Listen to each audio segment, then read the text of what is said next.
স্বাগতম career booster একাডেমিতে। সরকারি চাকরিজীবীদের জন্য এখানে থাকছে নবম পে স্কেলের সর্বশেষ ও নির্ভরযোগ্য আপডেট।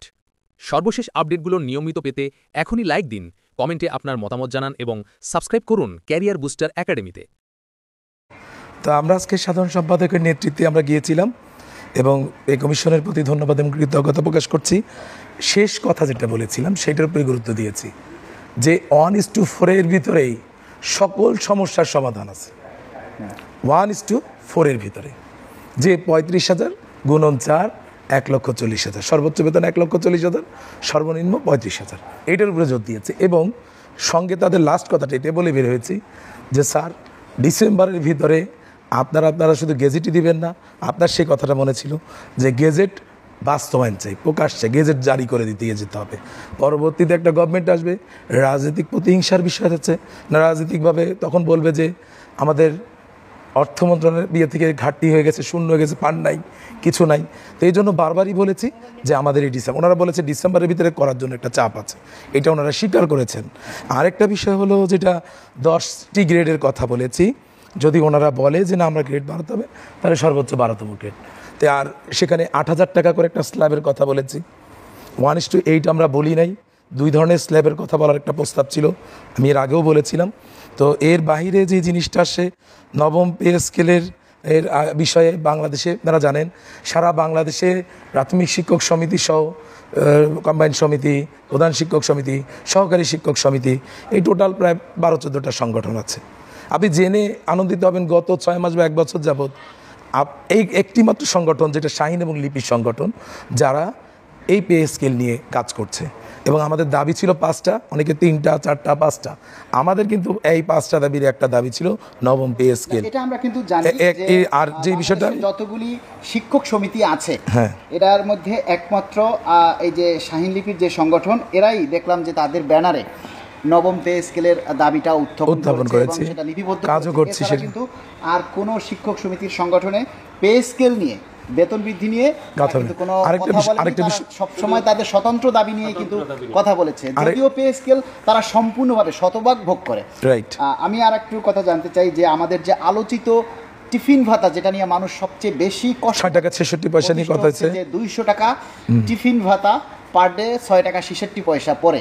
যেটা আমরা জানি যে আজকাল রাস্তার পাশে যে পানি বিক্রি করে লবণ দিয়ে, সে 1 গ্লাস পানির দামও 10 টাকা। সেই হিসাবে একজন মানুষের যদি ন্যূনতম আজকে নাস্তা করতে হয়, তাহলে সেক্ষেত্রে একেবারে ন্যূনতম নাস্তা করতে গেলে এক বউনে, তাও তো কিন্তু তারা 50 টাকা নিচে নাস্তা করতে পারে না। সেক্ষেত্রে আসলে আপনারা কি? আমরা 200 টাকা করে দৈনিক বলেছি, যেহেতু ব্যাংকেও 400 টাকা করে আছে লাঞ্চ ভাতা, আমরা 200 করে বলেছি, মাসে 6,000 টাকার দাবি জানিয়েছি। তারাও জানে এই বিষয়টা, যেহেতু আপনি বিভিন্ন সময় মুড়ির ডিব্বা নিয়ে মুড়ি খেয়েছেন, এটাও তারা মোটামুটি আলোচিত একটা ভাইরাল যে 6 টাকা 66 পয়সা কী পাওয়া যেতে পারে, মুড়ি ছাড়া কী পাবো। তো এর পাশাপাশি মুড়িও পাওয়া যায় না যে অবস্থা। আমি আরেকটা জিনিস স্যারদেরকে দেখিয়েছি, এই বিষয়টা দেখিয়েছিলাম যে অনেকগুলো বেতনের টাইমে জাতীয় বেতনের স্কেলে আমরা দেখিয়েছি 11 থেকে 20তম গ্রেডে এই 200, 250 টাকা, 300 টাকা, 200, 300, 400, 500, 800, 300, এই যে গ্যাপ, এই টাকায় টোটাল গ্যাপ আসছে 4250 টাকা তফাৎ এসেছে। আর 1 থেকে 10ম গ্রেডের ভিতরে তফাৎ এসেছে 62,000 টাকা। তো এই জিনিসটা তাদেরকে আমি দেখিয়েছি যে দেখেন এই যে 4250 টাকা গ্যাপ, সত্যি বৈষম্য থাকতে পারে, মানে ডিফারেন্সটা থাকতে পারে, তাই বলে এত ডিফারেন্স। তার পাশাপাশি তাদেরকে আমরা যেটা বলেছি যে বর্তমানে আমি আমার রাজমিস্ত্রির কাজকে কাজ করতে দিয়ে আসছি, তার বেতন হচ্ছে 1,000 টাকা। তাহলে মাসে সেই রাজমিস্ত্রি 30,000 টাকা, 1,000 টাকা, তাহলে 30,000 টাকা সে পাচ্ছে। আমি স্যারদেরকে বলেছি 30,000 টাকা, আমার হেল্পারকে আমার দিতে হচ্ছে 700 টাকা, আমার বাসায় যে কাজ করছে, তাহলে 700 টাকা যদি হয় তার 21,000 টাকা মাসিক বেতন। তারপরে আমি তাকে বললাম যে যিনি মুচির কাজ করে, আমি অন্য পেশার প্রতি সম্মান রেখেই বলছি, শ্রদ্ধা জানিয়ে বলেছি, তাদের 7 থেকে 800 টাকা তাদের ইনকাম, তাহলে তাদের ইনকাম হচ্ছে 24,000 টাকা অ্যাভাব। আর এরপরে আমি বলেছি যে যিনি অটো চালাচ্ছেন, সবজি বিক্রেতা, তার 2,000 টাকা করে কামাই, 60,000 টাকা, আপনি খবর নিয়ে দেখবেন।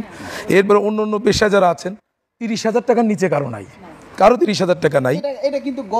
এবং অটোরিকশা যিনি অটোরিকশা যিনি চালাচ্ছেন, রিকশা চালকও 25,000 টাকা। না, অটোরিকশা আমি বলেছি, বাংলা রিকশা না, অটোরিকশার কথা বলেছি, তাদের ইনকাম 1200 থেকে 1500 টাকা, মানে 40 থেকে 45,000। আর সেখানে আমার শিক্ষকদেরকে যারা 13তম গ্রেডে বেতন পাচ্ছে, তাদের 11,000 টাকা বেসিকের সর্বসাকুল্য 17,000 সামথিং। আমি বলেছি 30,000 টাকা কোথায় আর 17,000 টাকার বেতন, এটা তো সম্ভব না। এই জিনিসটা তাদেরকে আমরা এক্সপ্লেন করে দেখিয়েছি যে কেন আমরা 35,000 টাকা চেয়েছি, তারও ব্যাখ্যা দিয়েছি যে 2015 সাল, পরে 20 সালে হওয়ার কথা ছিল 25, তাহলে দুইটা আমরা পে স্কেল পাওয়ার কথা ছিল যা বেতন কমিশনের কাছে, যদি আমরা না পাওয়ার কারণে তাহলে ওখানে যদি আমি 8,250-এর ডাবল হতো তাহলে আমার 16,500 ডাবল হচ্ছে 33,000, তাহলে 35,000 তো এটা এবং মুদ্রাস্ফীতির এই যুগে এর নিচে বেতন হলে কোনো অবস্থায় কেউ টিকতে পারবে না। যেহেতু সচিব মহোদয় এবং 11 থেকে 20তম গ্রেডের কর্মচারীরা একই বাজার থেকে বাজার করে, বাড়ি ভাড়াও তারাও দিচ্ছে, উপরন্তু তাদের আবার সাপ্লিমেন্টারি অনেক কিছুই তারা পান, প্লেনের সুবিধা পাচ্ছেন, চিকিৎসা বলেন বা বিভিন্ন ধরনের যাতায়াত সুবিধা, সাপোর্টিং স্টাফ তারা পাচ্ছেন, আমরা কিন্তু পাই না। আমাদের কিন্তু বাসে ঝুলে ঝুলে যেতে হয়। আবার রেশনিং সুবিধার কথাটাও আছে, সেগুলোতে আমাদের 11তম 20তম গ্রেডের যে বৈষম্য আছে, এই বৈষম্যের ক্ষেত্রে এটাকে আমরা ধন্যবাদ। দর্শক, আমরা সিরাজ ভাইয়ের কাছ থেকে অনেক গুরুত্বপূর্ণ তথ্য আমরা পেলাম। তারা অনেক যুক্ত একটা প্রস্তাব কমিশনে তুলে ধরেছেন এবং এখানে তারা সবচেয়ে বড় যে গুরুত্বপূর্ণ কাজটা করেছেন যে বেতনের যে চার্ট, এখানে আমরা দেখি যে 20তম গ্রেড থেকে 19তম গ্রেডের মধ্যে পার্থক্য হচ্ছে 250 টাকা, 19 থেকে 18তম গ্রেডের মধ্যে পার্থক্য 300 টাকা, 18 থেকে 17 গ্রেড 200 টাকা, 17 থেকে 16 গ্রেড 300 টাকা, 16 গ্রেড থেকে 15 গ্রেডের মধ্যে তফাৎ হচ্ছে 400 টাকা, 15 থেকে 14 গ্রেডের মধ্যে তফাৎ হচ্ছে 500 টাকা এবং 14 থেকে 13তম গ্রেডের মধ্যে তফাৎ হচ্ছে 800 টাকা। ক্রমান্বয়ে কিন্তু উপরের দিকে বাড়তেছে। আবার 13 থেকে 12তম গ্রেডের মধ্যে তফাৎ আবার 300 টাকা, 12 থেকে 11তম গ্রেডের তফাৎ 1200 টাকা, আর 11 থেকে 10তম গ্রেডের তফাৎ এখানে 3500 টাকা। সরাসরি 11 থেকে 10তম গ্রেডে 3500 টাকা তফাৎ চলে গেছে এবং 10 থেকে 19তম গ্রেডের মধ্যে তফাৎ হলো 6,000 টাকা। অথচ 10 থেকে 9 হচ্ছে 6,000 টাকা এবং 9 থেকে 8তমর মধ্যে 1,000 টাকা, আবার 8 থেকে 7তম গ্রেডের মধ্যে তফাৎ হচ্ছে 6,000 টাকা। ক্রমান্বয়ে এবারে উপরে গিয়ে অ্যাভারেজে 2 থেকে 1তম গ্রেডের তফাৎ হচ্ছে 12,000 টাকা। এই যে একটা সিলিং, এখানে যে একজন কর্মচারী যদি 20তম গ্রেড থেকে 1 বছর পর 1 বছর মানে 10 বছর পরে একজন কর্মচারী যদি 20তম গ্রেড থেকে 10 বছর পরে, তাই না, 10 বছর পরে গ্রেড পরিবর্তনটা কখন হয়? না, এই যে ধাপটা মানে 19তম গ্রেড থেকে ডিফারেন্স হচ্ছে 42, সেটা না, আমি বলতেছি যে 20তম গ্রেড থেকে 19তম গ্রেডে কখন আসবে? 10 বছর পরে। তো 20তম গ্রেড থেকে একজন কর্মচারী যদি 19তম গ্রেডে আসে 10 বছর পরে, এখন যে উচ্চতর গ্রেডটা চালু আছে, তাহলে তার বৃদ্ধি পাবে 250 টাকা, মানে 10 বছর পরে তার বেতন হবে 250 টাকা। চিন্তা করেন আমরা কোন দেশে বসবাস করছি। তো যাই হোক, আমরা কমিশনের কাছে একটা সময় উপযোগী বেতন কাঠামো আমরা এই আগামী ডিসেম্বরের প্রথম সপ্তাহের মধ্যেই আমরা এটা আশা করি এবং তারা নভেম্বরের মধ্যেই হয়তো চূড়ান্ত রিপোর্ট জমা দিবেন এবং ডিসেম্বরের ফার্স্ট উইকের মধ্যেই আমরা সরকারের পক্ষ থেকে এই গেজেট জারি করার জোর দাবি জানিয়ে আজকে আমরা শেষ করছি। সবাই ভালো থাকবেন। আসসালামু আলাইকুম।